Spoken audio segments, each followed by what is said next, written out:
नमस्कार, आप देख रहे हैं न्यूज स्टेट और मैं हूं आपके साथ पंकज मिश्रा। आज बात संसद के मानसून सत्र की, जिसका आगाज होते ही सियासी तापमान भी चढ़ गया है। सत्र शुरू होने से पहले प्रधानमंत्री नरेंद्र मोदी ने देश को संबोधित करते हुए बड़ा संदेश दिया। उन्होंने कहा कि जैसे सक्रिय मानसून देश के लिए लाभदायक होता है, वैसे ही सक्रिय संसद सत्र भी देश के विकास के लिए जरूरी है। प्रधानमंत्री ने साफ कहा है कि हर आवाज को मौका मिलना चाहिए और हर विचार का सम्मान होना चाहिए।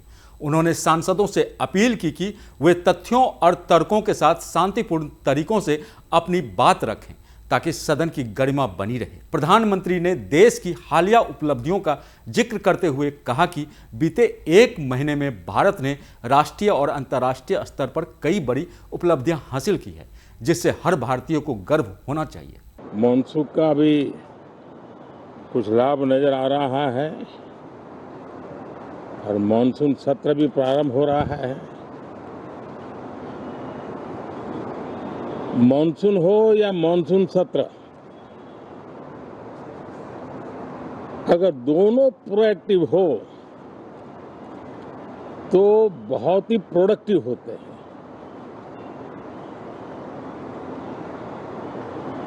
और दोनों को प्रोडक्टिव होते हैं तो देश का कल्याण होता है, जीव मात्र का कल्याण होता है। और इसलिए हम यही प्रार्थना करते हैं कि मानसून भी प्रोएक्टिव रहे, मानसून सत्र भी प्रोडक्टिव रहे। साथियों, पिछले एक महीने में देश ने अनेक सिद्धियां प्राप्त की है। प्रधानमंत्री मोदी ने अपने संबोधन में देश की युवाओं और इनोवेशन की ताकत को भी खास तौर पर रेखांकित किया। उन्होंने कहा कि रिफॉर्म की गति ने देश को नई दिशा दी है और इसी का नतीजा है कि भारत के युवा बड़े साहसिक कदम उठा रहे हैं। उन्होंने अंतरिक्ष क्षेत्र में निजी कंपनियों की सफलता का जिक्र करते हुए बताया कि भारत के एक स्टार्टअप ने नई उपलब्धि हासिल की है। इसी दौरान प्रधानमंत्री ने बिना नाम लिए राहुल गांधी पर तंज कसते हुए कहा कि इस सफलता के पीछे जिन युवाओं की टीम है, उनकी औसत उम्र 28 साल है और उन्होंने साफ कहा कि मैं किसी 56 साल के नौजवान की बात नहीं कर रहा हूं। प्रधानमंत्री ने राजस्थान की रिफाइनरी सेमीकंडक्टर प्लांट और ग्रीन हाइड्रोजन ट्रेन जैसी परियोजना का जिक्र करते हुए यह भी बताया कि देश तेज गति से आत्मनिर्भरता की दिशा में बढ़ रहा है। और भारत के युवाओं ने अंतरिक्ष में नई उड़ान भरी है, बहुत बड़ी सफलता है। और ये जो स्काईरूट स्टार्टअप है, उसमें जो नौजवान काम कर रहे हैं, मुझे बताया गया उनकी पूरी टीम की जो एवरेज एज है वो सिर्फ 28 साल है। ऐसे नौजवानों ने ये काम करके दिखाया है। मैं किसी 56 साल के नौजवान की बात नहीं कर रहा हूं, मैं देश के ये स्टार्टअप ने 28 के एवरेज वाले नौजवानों ने। उधर आज से शुरू हुआ संसद का मानसून सत्र 13 अगस्त तक चलेगा और इस दौरान कुल 19 बैठकें प्रस्तावित हैं।